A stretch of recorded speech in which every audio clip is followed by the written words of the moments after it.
Hello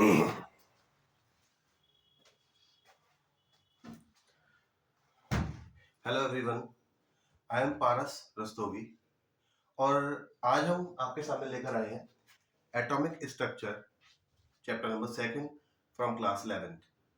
तो आज हम जो टॉपिक कवर करेंगे उसमें नंबर 1 हम देखेंगे कैथोड रे ट्यूब एक्सपेरिमेंट। इस कैथोड रे ट्यूब एक्सपेरिमेंट के थ्रू हम देखेंगे कि इलेक्ट्रॉन की डिस्कवरी किस तरह से हुई थी और क्या क्या अरेंजमेंट उसमें करे गए थे। उसके बाद प्रोटॉन की डिस्कवरी के लिए कैनाल रेज, जो कि कैथोड रे ट्यूब एक्सपेरिमेंट से ही करा जाएगा। थॉमसन्स मॉडल, जिसका नाम वाटरमेलन मॉडल भी है। Rutherford nuclear model, Bohr's atomic model, जिसको सोलर सिस्टम मॉडल भी कहा जाता है। उसके बाद ऑर्बिटल्स, फिर क्वांटम नंबर। तो सबसे पहले आते हैं कैथोड रे ट्यूब एक्सपेरिमेंट पर। तो ये करा किसने था? ये करा था जे थॉमसन ने। नंबर 1 CRT एक्सपेरिमेंट, जो कि करा था जे थॉमसन ने। ये टेस्ट कर रहे थे कि क्या जिस तरह से लाइट एक्वस सॉल्यूशन में, यानी इलेक्ट्रिसिटी एक्वस सॉल्यूशन में फ्लो हो जाती है और मेटेलिक कंडक्टर्स में भी फ्लो हो जाती है, तो क्या गैसियस मीडियम में लाइट फ्लो हो सकती है? क्या गैसियस मीडियम में इलेक्ट्रॉन फ्लो हो सकते हैं? तो उसको देखने के लिए इन्होंने क्या अरेंजमेंट बनाया। जैसा कि हम सब जानते हैं कि इलेक्ट्रिसिटी वायर्स में लो वोल्टेज पे भी फ्लो हो जाती है और एक्वस सॉल्यूशन में भी लो वोल्टेज पर फ्लो हो जाती है। तो देखते हैं गैसेस में क्या क्या अरेंजमेंट करा इन्होंने सबसे पहले एक इस तरह की ट्यूब बनाई जिसका नाम रखा गया cathode ray tube, CRT experiment, discharge tube. इसके अंदर इन्होंने क्या करा, एक मेटल का यहां पर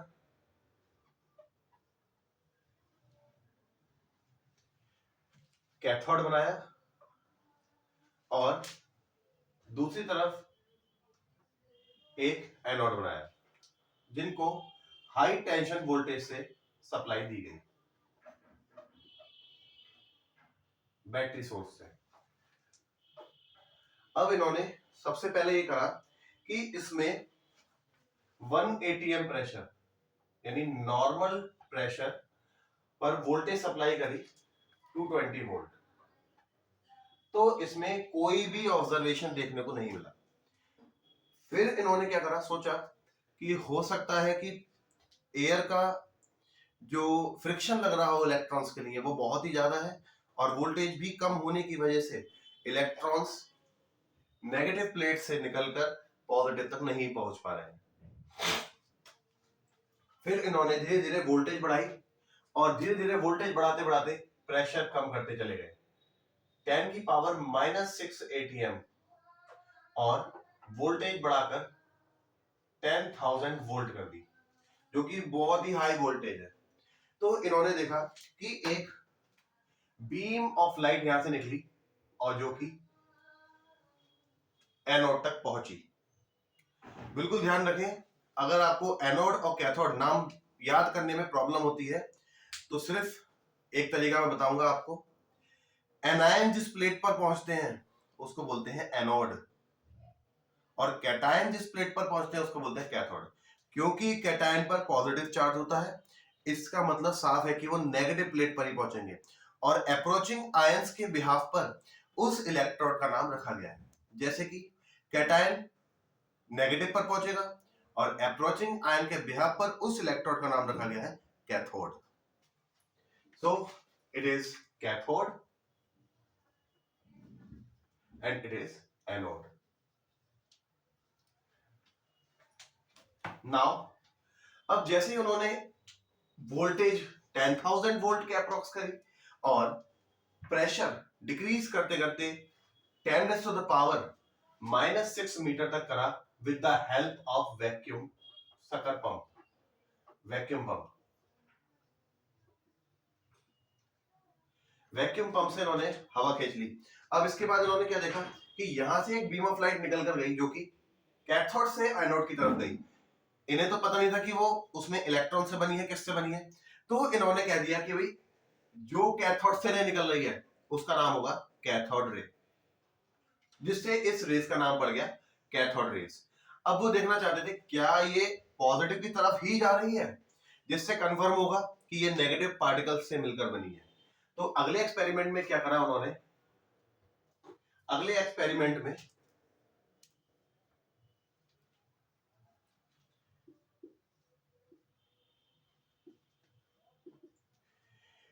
एक ऊपर और एक नीचे, यानी ऊपर तो नेगेटिव और नीचे पॉजिटिव टर्मिनल्स बना दिए, जिसके बाद इन्होंने देखा सेम कंडीशन पर जो ये पार्टिकल्स निकल रहे थे ये नीचे की तरफ पहुंच गए, यानी पॉजिटिव की तरफ अट्रैक्ट होने लगे, जिससे ये कंफर्म हो गया कि ये पार्टिकल्स नेगेटिव से ही बने हैं, ये पार्टिकल्स नेगेटिव से ही बने हैं। अब इसके बाद उन्होंने ये देखा भाई क्या ये पार्टिकल्स कुछ मास रखते हैं, क्या इनमें मास है। तो अगले एक्सपेरिमेंट में क्या करा इन्होंने, अगले एक्सपेरिमेंट में बीच में एक पैडल रख दिया, पैडल एक पर टाइप मान सकते हैं, तो पंखा होता है इस तरह से, एक पैडल रख दिया, और जाहिर सी बात है कि भाई इलेक्ट्रॉन्स जब निकल रहे हैं तो वो पॉजिटिव की तरफ ही भागेंगे। तो देखा कि ये इलेक्ट्रॉन्स इस पैडल को कोलाइड करके इसको घुमाने लगे, जिससे ये प्रूफ हुआ कि ये रियल में पार्टिकल्स हैं and they have mass also with charge, with negative charge they have mass also, जिससे ये प्रूफ हो गया कि इनमें मास भी है। इसके बाद नेक्स्ट एक्सपेरिमेंट में देखना चाहे उन्होंने क्या ये स्ट्रेट लाइन में चलते हैं, क्या ये स्ट्रेट लाइन में चलते हैं। तो उसको देखने के लिए इन्होंने रास्ते में एक ऑब्जेक्ट रख दिया, रास्ते में एक ऑब्जेक्ट रख दिया, तो देखा कि ऑब्जेक्ट की सेम शेडो यहां पर पड़ रही थी, ऑब्जेक्ट की सेम शेडो जो ये आपका एनोड है उस पर सेम शेडो पड़ रही थी, जिससे प्रूफ हो गया कि ये स्ट्रेट लाइन में चलते हैं।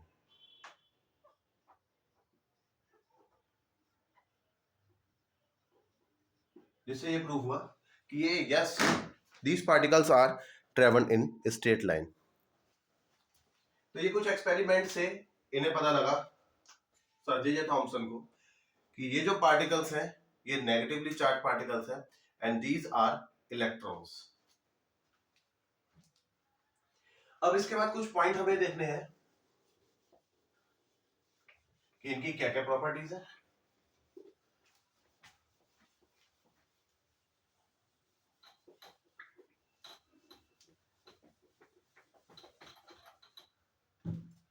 Yes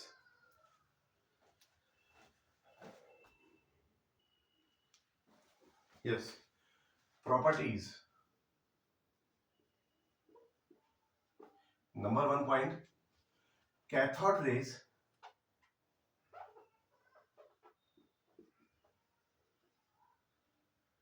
travels in straight line, in straight line,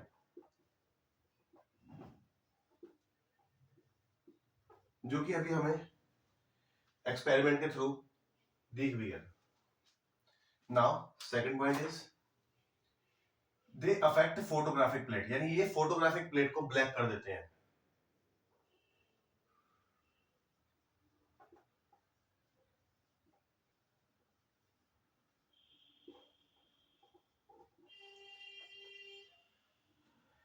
they produce x ray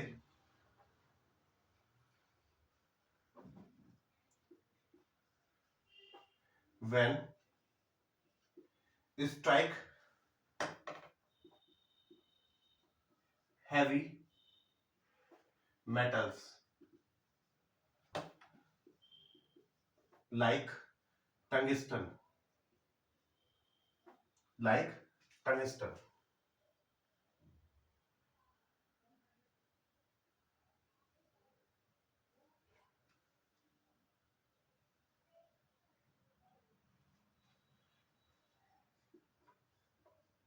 tungsten जैसे मेटल पर पड़ने पर ये लाइट प्रोड्यूस, एक्सरे प्रोड्यूस करते हैं, W जिसका सिंबल है, और these rays आयनाइज गैसेस, चाहे वो गैस कोई सी भी हो, ये उसको आयनाइज कर देते हैं।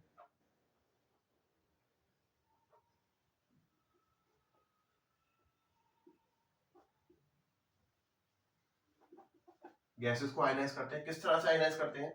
जैसे कि माना मैंने कि डिस्चार्ज ट्यूब में हाइड्रोजन गैस भरी हुई है। अब ये जो इलेक्ट्रॉन की रे आ रही है इधर से, ये इस पर टकराएगी, और इस पर टकराने पर होगा क्या? जो इसका वैलेंस इलेक्ट्रॉन है, ये उस पर टकराएगी। हम इसको एटॉमिक फॉर्म में भी लिख सकते हैं, और इस इलेक्ट्रॉन पे टकराने पर ये इसको इसमें से निकाल देगी, इसको इसमें से निकाल देगी, और ये गैस जो हमारी हो जाएगी आयनाइज, यानी कैटायन में कन्वर्ट हो जाएगी।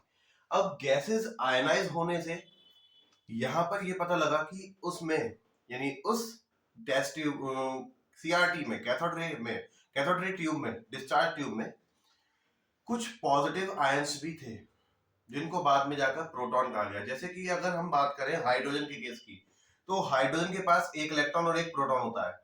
अगर उसमें से एक इलेक्ट्रॉन निकाल दिया जाए तो सिर्फ बचता है प्रोटॉन, इसका मतलब ओनली प्रोटॉन, जिससे डिस्कवरी हुई प्रोटॉन की, और प्रोटॉन को कहा गया कैनाल रेस। क्यों, जरा देखते हैं ऐसा कैसे हुआ।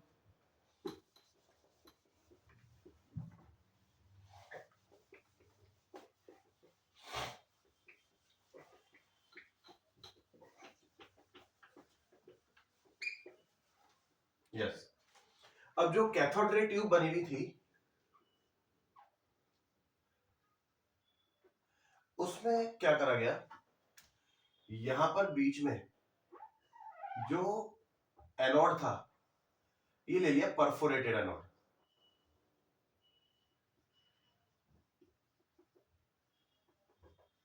परफोरेटेड यानी होल वाला, जैसे कि कचली में छेद होते हैं, इस तरह का परफोरेटेड एनोड ले लिया। अब हाई वोल्टेज करंट पास करा, और यहां पर ये देखा इसके पीछे जिंक सल्फाइड की कोटिंग कर दी। किसकी कोटिंग कर दी? जिंक सल्फाइड की, ZnS।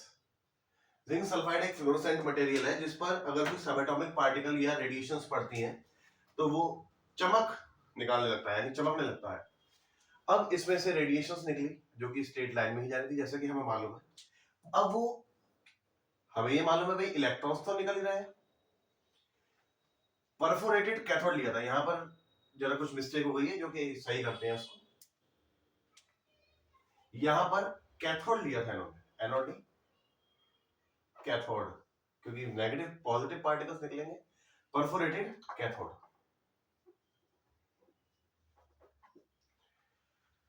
यस, अब हमें तो मालूम है कि भाई इलेक्ट्रॉन इस डायरेक्शन में मूव कर रहे हैं, तो जो गैसेस आयनाइज हुई जिनसे प्रोटॉन जनरेट हुए, तो जो गैसेस आयनाइज हुई जिनसे प्रोटॉन जनरेट हुए, वो इस डायरेक्शन में चलने लगे, और वो प्रोटॉन्स इन होल्स में से निकल के यहां पर स्ट्राइक करने लगे, जिससे जगह जगह फ्लोरोसेंट जनरेट होने लगी।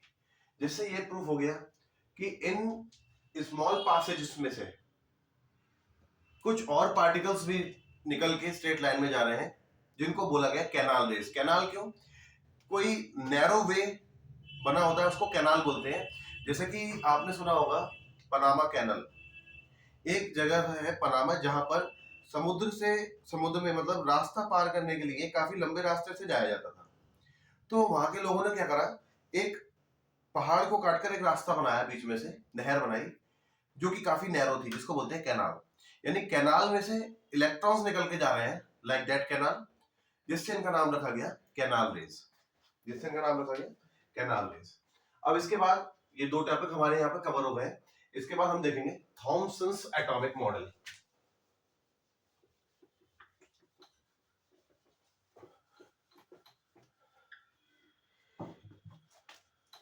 Topic number 3, Thomson's atomic model. अब यहां पर एक बात ये आती है निकलकर कि एटम्स आपस में किस तरह अटैच होकर सॉलिड ज्योमेट्री बनाते हैं, यानी किस तरह से अटैच होकर सॉलिड स्टेट में जाकर ठोस यानी पास पास आकर क्लोजेस्ट पैक कैसे होते हैं। तो एक बात यहां पे समझने वाली ये है कि थॉमसन ने बताया था that electrons are embedded in the positive charge like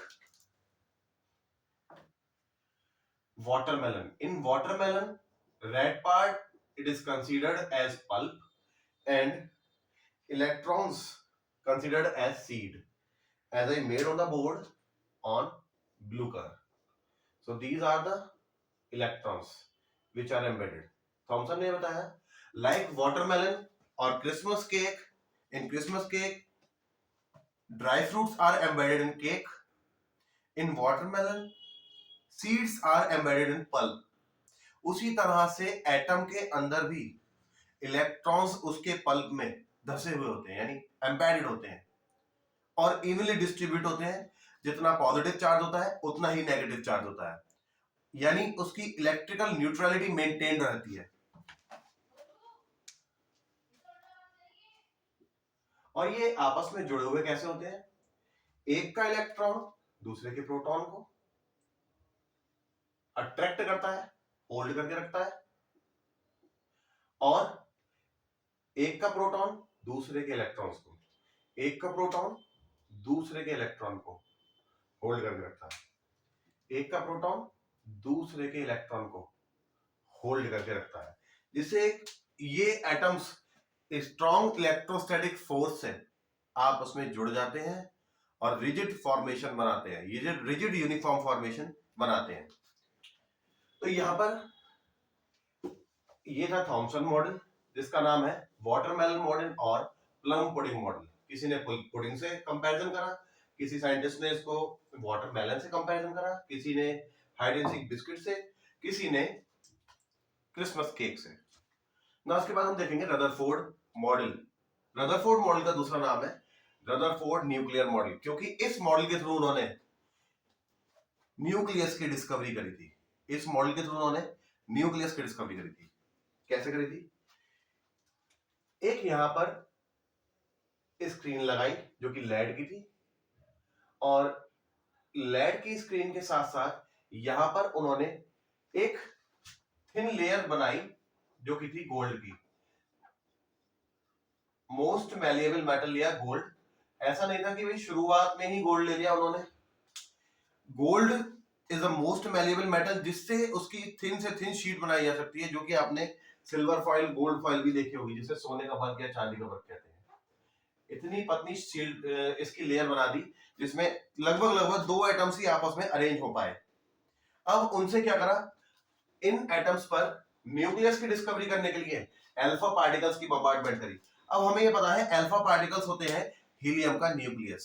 अगर हीलियम में से 2He4 में से 2 इलेक्ट्रॉन्स निकाल दिए जाएं तो सिर्फ 2 प्रोटॉन बचेंगे और 2 न्यूट्रॉन। उसी को बोलते हैं alpha particle. Alpha particle positively charge होते हैं और उनका यह मानना था कि अगर एटम में इलेक्ट्रॉन्स पूरे में डिस्ट्रीब्यूटेड हैं तो सारे के सारे अल्फा पार्टिकल जाकर वापस आ जाने चाहिए, सारे के सारे अल्फा पार्टिकल जाए और वापस आ जाए। जिसके लिए उन्होंने क्या करा, एक लेड का चैम्बर बनाया और उस लेड के चैम्बर में रेडियो एक्टिव एलिमेंट रखा और यहां पर एक लेड की शीट लगाई जिसमें एक पिन होल कर दिया, इसमें से पार्टिकल्स निकले। अब जरा इसको जूम करके देखते हैं कि हुआ क्या एटम के लिए। थॉमसन के अकॉर्डिंग पॉजिटिव चार्ज पूरे एटम में डिस्ट्रीब्यूटेड है और नेगेटिव चार्ज भी through out the atom distributed है इक्वली। अब सोचा था कि ऐसा कि भाई सारे इलेक्ट्रॉन्स, सारे अल्फा पार्टिकल्स वापस आ जाएंगे, लेकिन हुआ क्या, अल्फा पार्टिकल्स गए, यस गए। कुछ पैरेलल लाइंस बनाएंगे पहले, उसके बाद इनका ऑब्जर्वेशन देखेंगे। तो जो सेंटर से दूर थे वो तो सीधे निकल गए, सेंटर के पास वाले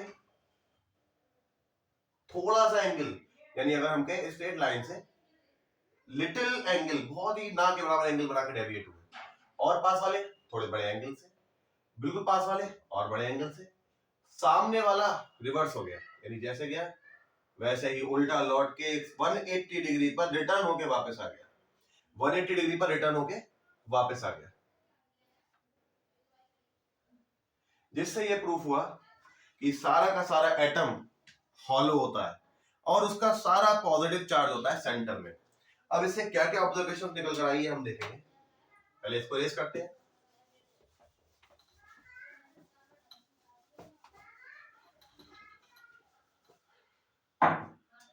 देखिए जैसे कि ये मैंने बनाया एटम, थॉमसन ने बताया था कि एटम स्फेरिकल, डाल्टन ने बताया था, जॉन डाल्टन ने, कि एटम स्फेरिकल होता है, लेकिन उसके बाद उनकी जानकारी उनको नहीं थी।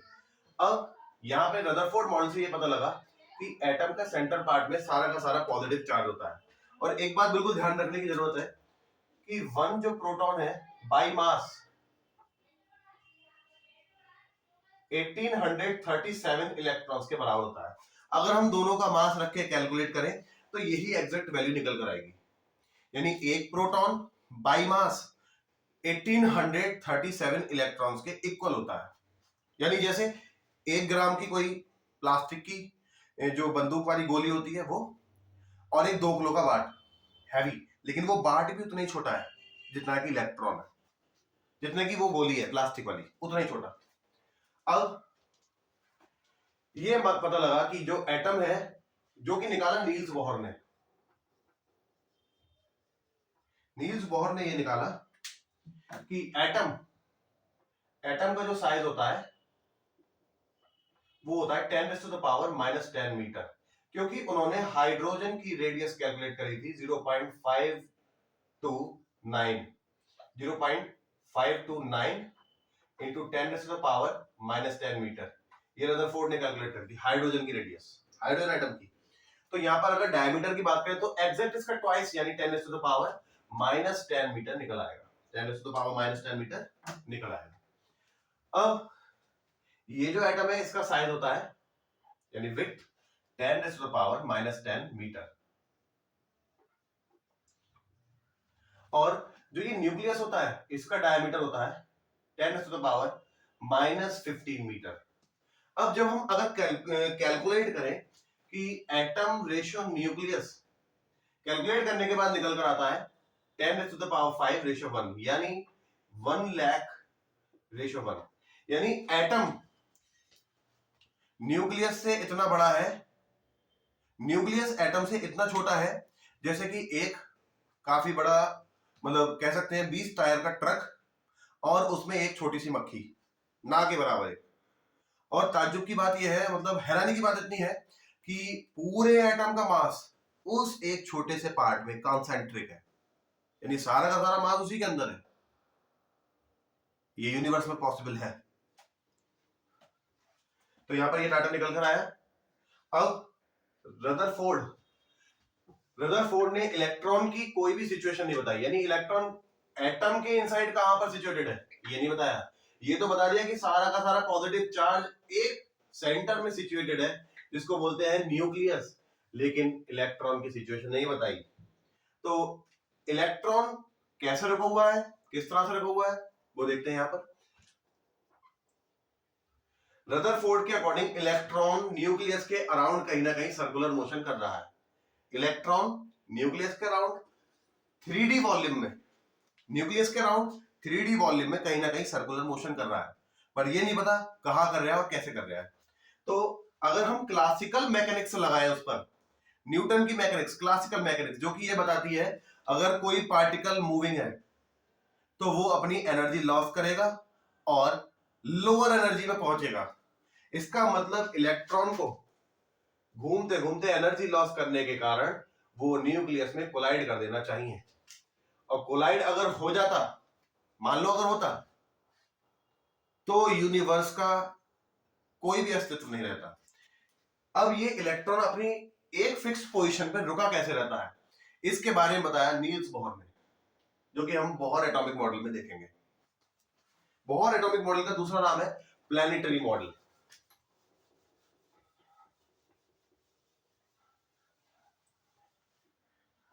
अब इनके अकॉर्डिंग इलेक्ट्रॉन्स अपनी अपनी फिक्स्ड ऑर्बिट में रेवोल्यूशन करते हैं।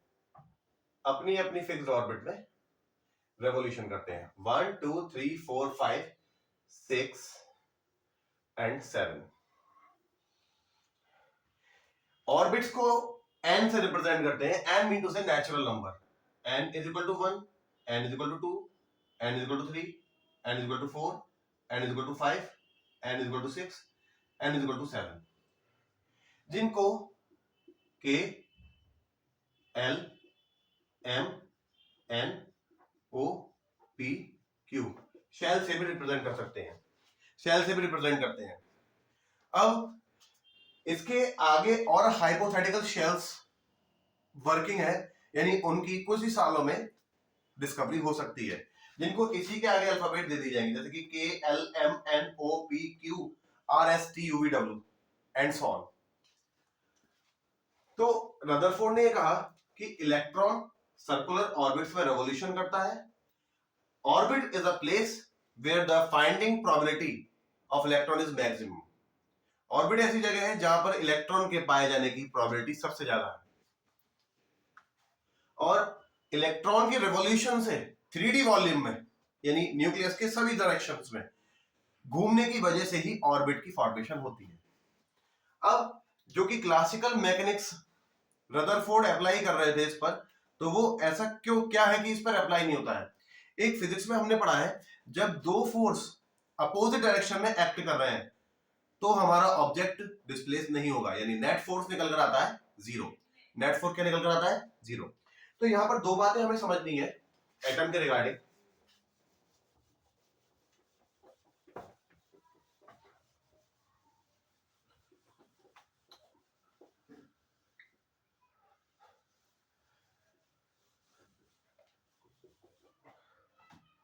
यस, तो दो डायग्राम बनाऊंगा मैं, पहला इधर और दूसरा इधर। First point is when electron revolving around the nucleus, two forces acting on the electron. One force is in inward direction, that is centripetal force. ये सेंट्रीपिटल फोर्स मिलता किस वजह से है?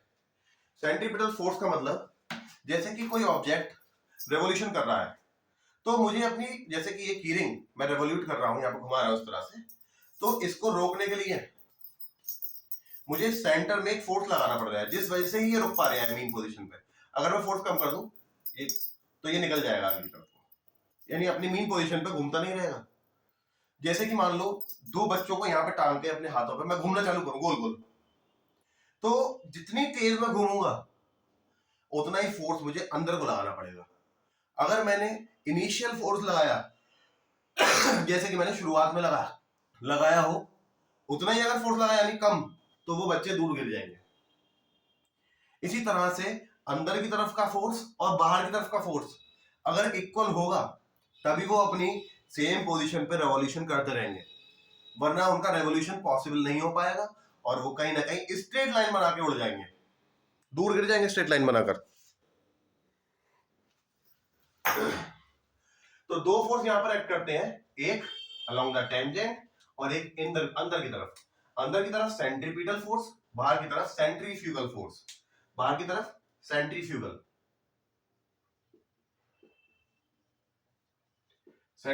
फोर्स, अंदर की तरफ सेंट्रीपिटल फोर्स। सेंट्रीपिटल फोर्स किससे मिलता है? ये अंदर की तरफ को ऐसा क्या खिंचाव है जिससे इलेक्ट्रॉन अंदर की तरफ को अट्रैक्ट होता है? तो ऐसा क्या खिंचाव है ये? तो ये है Coulomb force. Coulomb force is force acting between 2 point charges. Force acting between 2 point charges, 2 point charge के बीच लगने वाला force, that is called Coulomb force. और सेंट्रीपिटल फोर्स, सेंट्रीफ्यूगल फोर्स, तो सेंट्रीफ्यूगल फोर्स का फॉर्मूला होता है F, सफिक्स में C लिख देते हैं डिफरेंस करने के लिए, mv² upon r, mass into centrifugal acceleration. और centripetal force F is equal to 1 upon 4 pi epsilon not q1 q2 upon r square, that is electric force, या फिर कूलॉम फोर्स। तो यहां पर इलेक्ट्रोस्टैटिक फोर्स यानी कूलॉम फोर्स और centrifugal force दोनों ही रिजल्टेंट इक्वल होते हैं, बराबर होते हैं, अपोजिट डायरेक्शन में है, एक बाहर की तरफ को एक अंदर की तरफ को, जिस वजह से दोनों होते हैं बैलेंस्ड। यानी हम लिख सकते हैं यहां पर 1/4 pi epsilon not Q1 Q2 upon R square is equal to mv square upon R। यहां पर ये देखना है हमें Q1 is equal to Z into E। Z का मतलब एटॉमिक नंबर, E का मतलब चार्ज। हमें मालूम है इलेक्ट्रॉन पर चार्ज होता है नेगेटिव E और प्रोटॉन पर चार्ज होता है पॉजिटिव E। तो हम यहां पर अगर वैल्यू सब्स्टिट्यूट करें, प्रोटॉन का चार्ज हो जाएगा Ze और इलेक्ट्रॉन का चार्ज हो जाएगा E। लेकिन एक बात ध्यान रखना है, यहां पर जो फोर्स होता है उसमें नेगेटिव का मतलब होता है उसका मैग्नीट्यूड, यानी डायरेक्शन किधर है, वेक्टर क्वांटिटी किधर की तरफ को डायरेक्शन में शो कर रही है।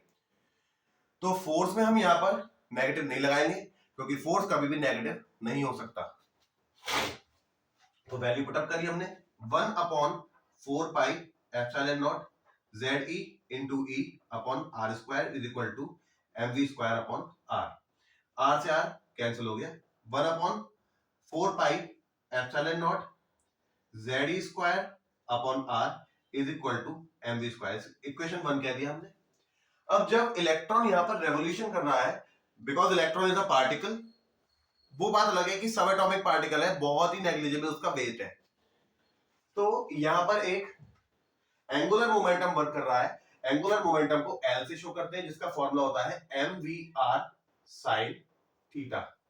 sin थीटा है क्या, बाहर की तरफ को टेंजेंट के अलॉन्ग ये वर्क कर रहा है मोमेंटम, तो यहां पर थीटा की वैल्यू होगी 90 डिग्री। तो हम रखते हैं mvr sin 90 डिग्री। तो ये निकल कर आया mvr, क्योंकि sin 90 की वैल्यू 1 होती है। और नील्स बोहर ने ये बताया इलेक्ट्रॉन्स फिक्स्ड एंगुलर मोमेंटम की ऑर्बिट में रेवोल्यूशन करते हैं। उनका एंगुलर मोमेंटम फर्स्ट ऑर्बिट के लिए h/2 पाई, सेकंड के लिए 2h/2 पाई, थर्ड के लिए 3h/3 पाई, यानी 3h/2 पाई। यानी अगर कहें नंबर ऑफ ऑर्बिट को n से रिप्रेजेंट कर रहे हैं तो एंगुलर मोमेंटम होगा nh/2 पाई। क्या होगा, nh/2 पाई। बिल्कुल ध्यान रखें। तो यहां पर हम रख देंगे L की जगह पर nh/2 pi is equal to mvr। ये दूसरी इक्वेशन आ गई। इन दोनों इक्वेशंस को सॉल्व करके हम क्या क्या कैलकुलेट करेंगे। नंबर वन हम कैलकुलेट करेंगे रेडियस ऑफ एटम। नंबर 2 हम कैलकुलेट करेंगे वेलोसिटी ऑफ इलेक्ट्रॉन। नंबर 3 हम यहां पर कैलकुलेट करेंगे काइनेटिक एनर्जी। नंबर 4 हम कैलकुलेट करेंगे पोटेंशियल एनर्जी। नंबर 5 हम कैलकुलेट करेंगे टोटल एनर्जी, जो कि सम होगी potential energy plus kinetic energy और पोटेंशियल एनर्जी का सम। इसको हम कैलकुलेट करेंगे। जरा रफ कर देते हैं पहले।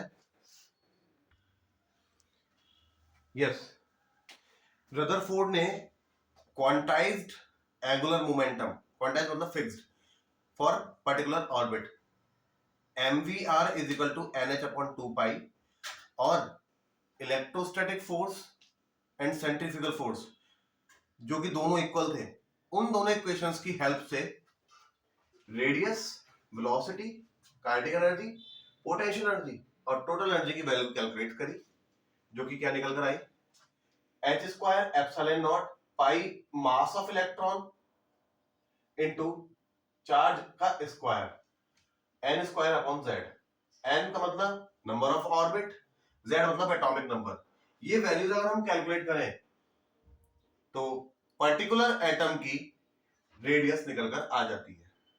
तो उन्होंने हाइड्रोजन के लिए कैलकुलेट करी, जो कि निकल कर आई 0.529 एंगस्ट्रॉम, यानी 0.529 into 10⁻⁻10 मीटर। ऐसे ही इन्होंने वैल्यू कैलकुलेट करी वेलोसिटी की, उन्हीं दोनों इक्वेशंस की हेल्प से।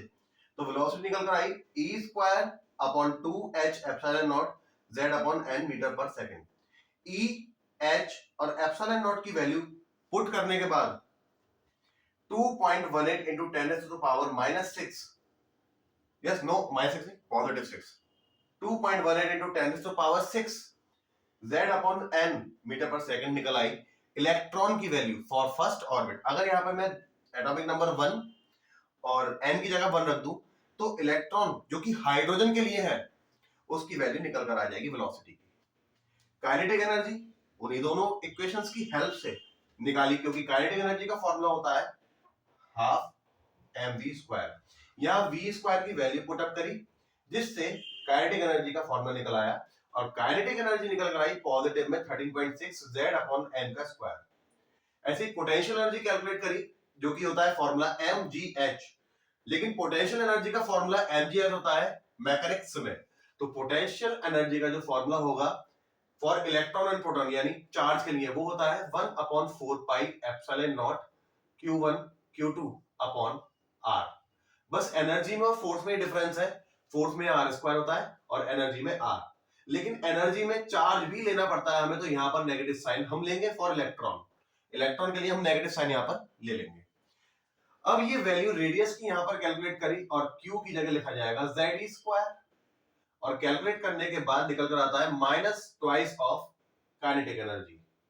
अब काइनेटिक एनर्जी और पोटेंशियल एनर्जी को जब हम ऐड कर लेते हैं, टोटल एनर्जी हमें पता है kinetic energy plus potential energy, जिससे ये वैल्यू निकल कर आ जाती है। अब नील्स बोहर ने पर्टिकुलर ऑर्बिट्स के लिए कैलकुलेट करी, जो कि यहां पर देखते हैं। फर्स्ट ऑर्बिट के लिए वैल्यू निकल कर आई -13.6, सेकंड के लिए -3.4, थर्ड के लिए -1.51 और फोर्थ के लिए -0.84 इलेक्ट्रॉन वोल्ट। ये वैल्यूज यहां पर उन्होंने कैलकुलेट कर ली। तो यहां हमारा बोहर्स एटॉमिक मॉडल भी कंप्लीट हो गया। एक बात ध्यान रखें, ये जो नील्स बोहर है इन्होंने ही इलेक्ट्रॉनिक कॉन्फ़िगरेशन का रूल निकाला था जो कि सब ऑर्बिटल्स के लिए है। तो यहां पर अब हम पहले सीखेंगे ऑर्बिटल्स कैसे फाइंड आउट करते हैं और क्वांटम नंबर, फिर उसके बाद देखेंगे हंट-पॉली-अबाउ प्रिंसिपल।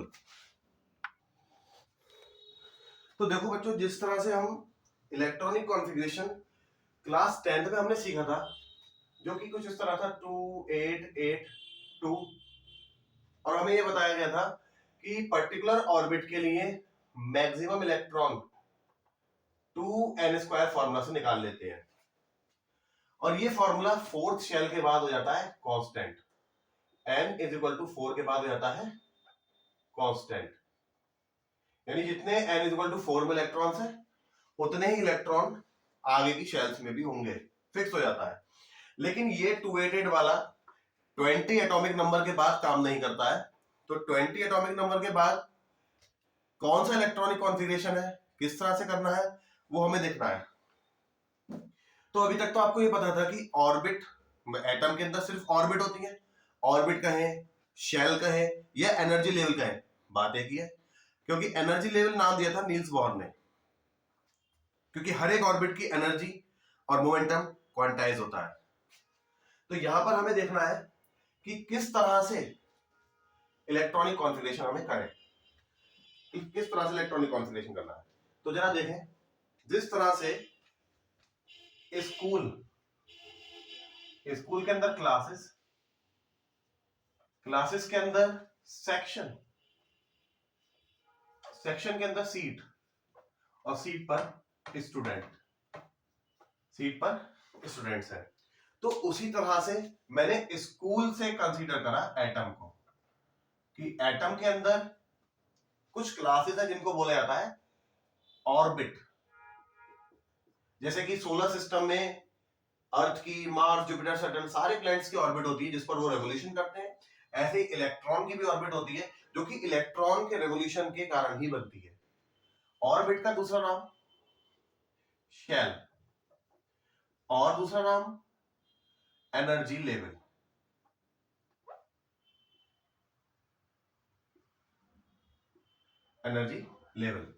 अब इन ऑर्बिट को n से रिप्रेजेंट करते हैं, 1 से लेकर 7 तक होती है।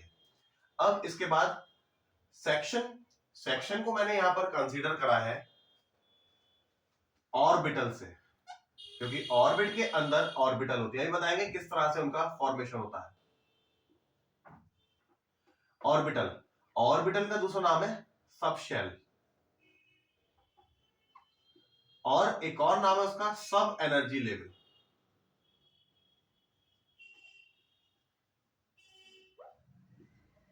जिस तरह से क्लास के अंदर सेक्शन, जिस तरह से क्लास के अंदर सेक्शन होते हैं उसी तरह से ऑर्बिट के अंदर ऑर्बिटल होती है।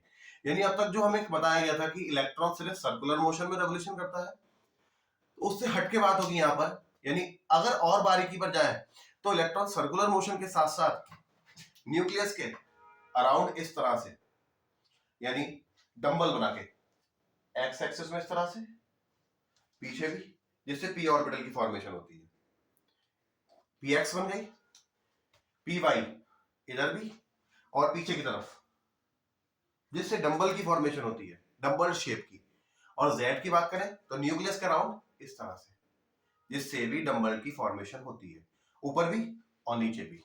तो ये पी एक्स की बात आ गई। पी एक्स में सिंगल डंबल बनता है और डी में, पी ऑर्बिटल में सिंगल डंबल बनता है और डी ऑर्बिटल में डबल। पी वाले सारे ऑर्बिटल्स एक्सियल होते हैं और डी वाले 3 एक्सियल और 3 नॉन एक्सियल और 2 एक्सियल होते हैं। देखो जरा कैसे।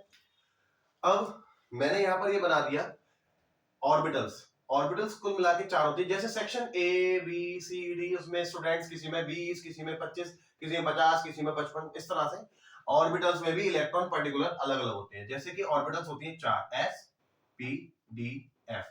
एस में एक ऑर्बिटल्स होता है, पी में 3, डी में 5 और नंबर में होंगे सारे ये, और एफ में 7। 1 2 3 4 5 6 7। तो इसमें एस की जो शेप होती है वो होती है स्फेरिकल, पी की होती है डम्बल्ड, ये p x, p y, p z. किस तरह से होती है? जैसे कि ये एक्सेस बनाई मैंने, ये आ गई पी एक्स, पी वाई,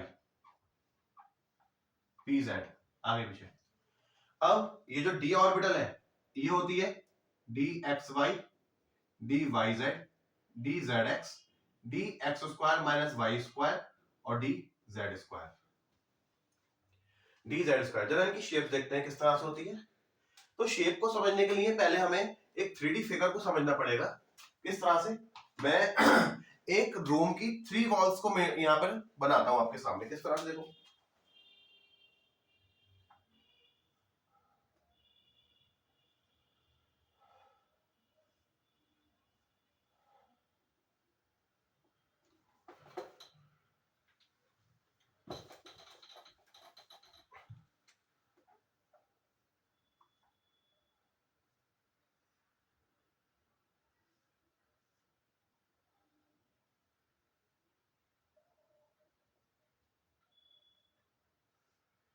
ये जो है ये सामने वाली वॉल है।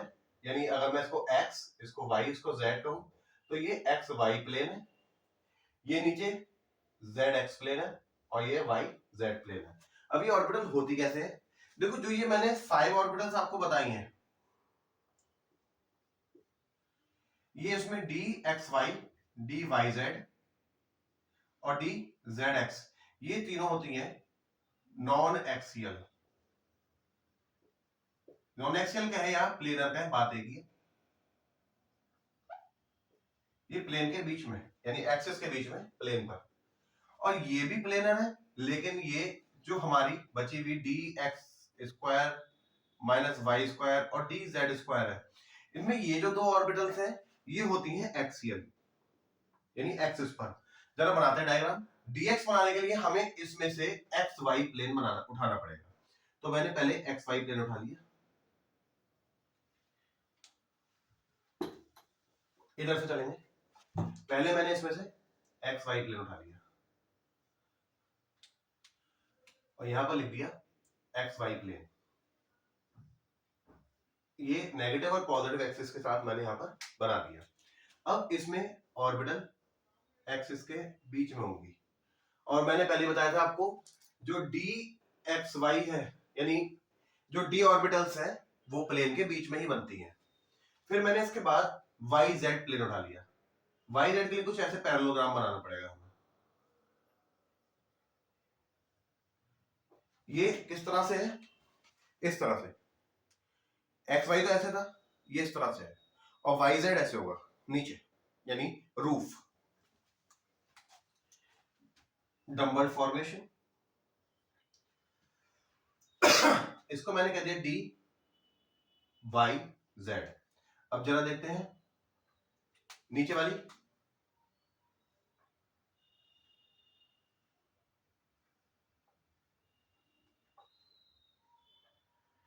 ये नीचे वाली है डी जेड एक्स,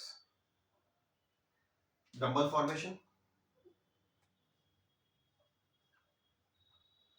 ये तीनों एक्सेस जो हमारी थी, ये हमारी थी नॉन एक्सियल। इनका समझना बहुत जरूरी है, क्योंकि क्लास 12th में कोऑर्डिनेशन केमिस्ट्री में इसका बहुत ही यूज होगा, जो कि हम देखेंगे क्रिस्टल फील्ड थ्योरी में किस तरह से लिगेंड्स मेटल कैटायन तक अप्रोच करते हैं और किस तरह से ये ऑर्बिटल्स स्प्लिट करती हैं Eg और T2G में। वो आगे की बात है, आगे देखेंगे उसको। तो इसके बाद हम देखेंगे d x square minus y square. इसके लिए हमें एक्स प्लेन लेना पड़ेगा, सीधा simple, d x square minus y square.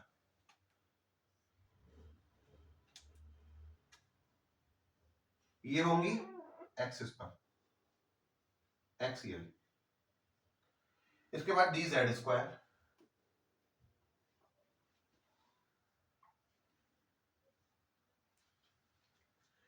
इसके लिए हमें कोई सा भी प्लेन ले सकते हैं, बस जेड एक्सिस ऊपर लेंगे, यहाँ एक्स या वाई कोई सा भी प्लेन ले सकते हैं। इसमें सिंगल डंबल और एक रिंग की फॉर्मेशन होती है, यानी इलेक्ट्रॉन इसमें जेड एक्सिस के अलोंग रेवोल्यूशन करता है और एक रिंग के फॉर्म में रेवोल्यूशन करता रहता है, रिंग के फॉर्म में, जिससे ये फिगर की फॉर्मेशन हो जाती है, जो कि थी डी जेड स्क्वायर। अब ये तो हमने देख ली, इस पर्टिकुलर बॉक्स को कहते हैं ऑर्बिटल, ऑर्बिटल्स, ऑर्बिटल्स। ये एस में 1 होता है, पी में 3, जैसा कि यहां दिख रहे हैं, डी में 5 और एफ में 7। इसके बाद इसके अंदर इलेक्ट्रॉन्स होते हैं। अभी देखना है हमें कितने कितने इलेक्ट्रॉन्स होते हैं। एक ऑर्बिटल्स में 2 इलेक्ट्रॉन अपोजिट स्पिन के, अपोजिट स्पिन के,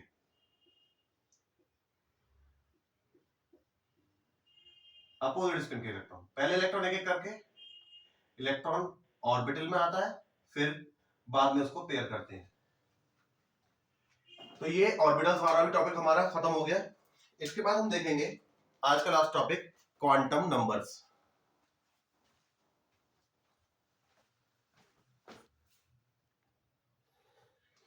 यस, तो ये क्वांटम नंबर्स क्या है?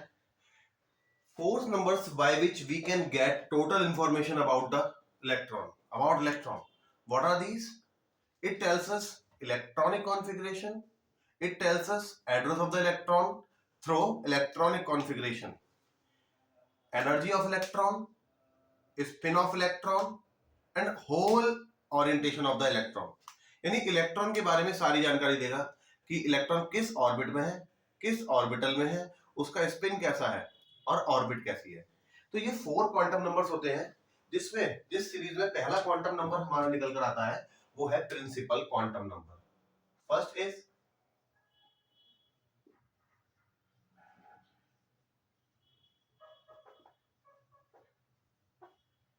प्रिंसिपल क्वांटम नंबर, जिसका दूसरा नाम हम कह सकते हैं ऑर्बिट क्वांटम नंबर, जिसको हम दूसरे वर्ड्स में ऑर्बिट क्वांटम नंबर भी बोल सकते हैं, यानी ऑर्बिट क्वांटम नंबर भी हम इसको कह सकते हैं, जिसको स्मॉल एन से शो करते हैं। ये हमें ऑर्बिट के बारे में बताता है। जैसे कि एक एग्जांपल से मैंने कहा कि क्लोरीन की लास्ट ऑर्बिट बताओ, तो इसके लिए हमें एटॉमिक नंबर पता होना चाहिए। क्लोरीन का जो कि 17 है। Electronic configuration 1s2 2s2 p6 3s2 p5। Electronic configuration कैसे करते हैं ये मैं नेक्स्ट वीडियो में अपलोड करूंगा। तो यहां पर हमने देखा लास्ट ऑर्बिट इसकी nth ऑर्बिट है, जो कि है 3, यानी इसका प्रिंसिपल क्वांटम नंबर निकल आया 3, जिससे हमें पता लगा कि ये थर्ड ऑर्बिट इसकी लास्ट ऑर्बिट है। और जो सेकंड हमारा क्वांटम नंबर है वो है azimuthal quantum number. Azimuthal quantum number. ये एजीमुथल क्वांटम नंबर हमें क्या बताता है? एजीमुथल क्वांटम नंबर को अगर हम देखें तो दूसरा इसका नाम है ऑर्बिटल क्वांटम नंबर, जो कि बताता है कि पर्टिकुलर ऑर्बिट में कितनी ऑर्बिटल्स पॉसिबल है। In a particular orbit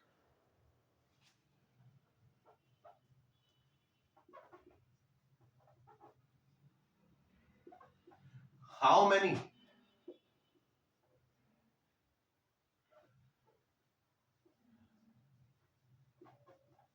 orbitals are possible. इसको निकालते कैसे हैं? इसका फॉर्मूला होता है, इसको स्मॉल एल से रिप्रेजेंट करते हैं और फॉर्मूला होता है l is equal to n minus one. और एक इसके लिए ट्रिक भी है जो कि एस पी डी एफ के लिए है। अगर एल की वैल्यू 0 निकल कर आती है तो वो एस ऑर्बिटल, 1 निकल कर आती है तो 0 और 1 दोनों यानी एस और पी दोनों ऑर्बिटल पॉसिबल है। बिल्कुल मेरे वर्ड्स पर ध्यान देना। अगर एल की वैल्यू 1 निकल कर आती है n माइनस वन से, तो इसका मतलब 0 और 1 दोनों उसकी एल की वैल्यूज होंगी, यानी उसमें एस और पी दोनों पॉसिबल है। जैसे कि मैं सेकंड ऑर्बिट की बात करूं तो सेकंड ऑर्बिट में n is equal to 2, second orbit में n इज इक्वल टू 2, तो l is equal to 2 minus 1 is equal to 1, यानी l की दो वैल्यूज होंगी 0,1 और 0 रिप्रेजेंट करेगी s को और 1 रिप्रेजेंट करेगी p को। तो यहाँ पर 0 और 1 दोनों नंबर आते हैं, अगर 1 ही नंबर निकल कर आया। वो बात और है इलेक्ट्रॉन किस ऑर्बिट में है, तो वो नंबर हम चूज करेंगे इन न्यूमेरिकल्स। डी के लिए 2 और एफ के लिए 3। एग्जाम्पल से समझेंगे। जैसे कि थर्ड ऑर्बिट है, मैंने लिख दिया फास्फोरस का एटॉमिक नंबर 15, कॉन्फ़िगरेशन होता है 3s2, लास्ट शेल कॉन्फ़िगरेशन होता है 3s2p3, 15 नंबर से। तो इसका मतलब क्या इसमें डी ऑर्बिटल है? क्योंकि काफी क्वेश्चंस में ये देखने को मिलता है कि उसके पास एम्प्टी डी ऑर्बिटल है। भाई दिख तो नहीं है, बच्चों को कैसे पता लगे कि भाई एम्प्टी डी ऑर्बिटल है? तो एम्प्टी डी ऑर्बिटल ऐसे पता लगती है अगर हम उसका quantum number azimuthal quantum number निकालते हैं तो वैल्यू निकल कर आती है, देखिए जरा, L is equal to n minus one से n की वैल्यू 3, 3 माइनस 1 2। इसका मतलब L इज इक्वल टू 0, 1, 2 तीनों पॉसिबल है, यानी S, P और D, डी ऑर्बिटल है उसमें। जिससे प्रूफ हो गया उसके अंदर डी ऑर्बिटल भी है। आगे देखेंगे इसके बाद एजीमुथल क्वांटम नंबर हमारा क्लियर हो गया। इसके बाद जो हमारा थर्ड क्वांटम नंबर है वो हम देखेंगे। Third quantum number is magnetic quantum number. Third quantum number is magnetic quantum number, जो कि बताता है सेट ऑफ ऑर्बिटल के लिए कि कौन सा सेट है। यानी अगर p ऑर्बिटल है तो p ऑर्बिटल में पहली, दूसरी, तीसरी में से कौन सी है, ये बताता है। और d है तो d में 5 में से कौन सी है, जरा देखेंगे कैसे। इसके लिए फॉर्मूला होता है m is equal to minus l से लेकर प्लस एल तक। जैसे कि इसी न्यूमेरिकल को मैं उठाता हूं, यहां पर p है तो इसका मतलब l की वैल्यू आई है यहां पर p के लिए 1, इसका मतलब m की वैल्यू होगी -1, 0 और +1। इसके नीचे अगर मैं इस तरह से ऑर्बिटल्स का सेट बना दूं तो px के लिए m की वैल्यू होगी -1, py के लिए m की वैल्यू 0 और pz के लिए m की वैल्यू +1 होगी। जैसे कि मैंने इसी क्वेश्चन में पूछ लिया कि बताओ 15th इलेक्ट्रॉन के लिए m की वैल्यू क्या होगी, तो यहां से हम देख के बता सकते हैं 15th इलेक्ट्रॉन, भाई 12 इलेक्ट्रॉन तो यहां तक आ गए, 13, 14, 15, ये होगा 15th इलेक्ट्रॉन, यानी 15th इलेक्ट्रॉन के लिए m की वैल्यू +1 आ जाएगी, m के लिए +1। तो इस तरह से हम पर्टिकुलर नंबर निकाल सकते हैं। अगर पूछे कि बताओ n इज इक्वल टू 4 के लिए l और m की कितनी वैल्यूज है, तो हमें पता लगा l की वैल्यूज होगी 0, 1, 2 और 3 और m की कितनी वैल्यूज होंगी 0 में, यानी s, p, d और f। s में एक सेट ऑफ ऑर्बिटल होता है, यानी एक वैल्यू तो इसमें होगी, 3 वैल्यू इसमें होगी, और डी में होती है 5 तो 5 इसमें होगी, और एफ में होती है 7 तो 7 वैल्यूज इसमें होंगी। टोटल कर लें अगर हम तो 7 5 12, 12 3 15 और एक 16, यानी 16 वैल्यूज होंगी, एम की 16 वैल्यूज होंगी। एस के लिए 0, पी के लिए -1 0 +1, डी के लिए -2 -1 0 +1 +2, एफ के लिए -3 -1 -3 -2 -1 0 +1 +2 +3। इस तरह से ये 16 वैल्यूज निकल आएंगी, किसकी, एम की, फॉर n = 4। अब यहां पर देखते हैं spin quantum number, last quantum number है जो कि बताता है इलेक्ट्रॉन का स्पिन, की इलेक्ट्रॉन किस तरह से स्पिन कर रहा है। जिस तरह से बॉल स्पिन करती है,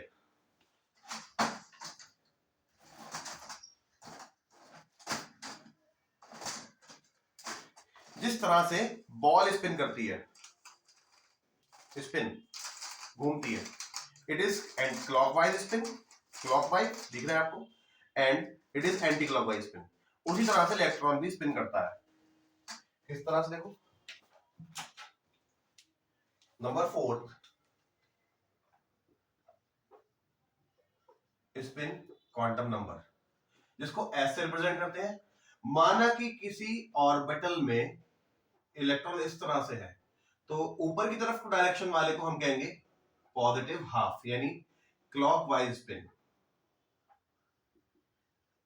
क्लॉकवाइज स्पिन। और नीचे की तरफ को है उसको कहेंगे एंटी क्लॉकवाइज,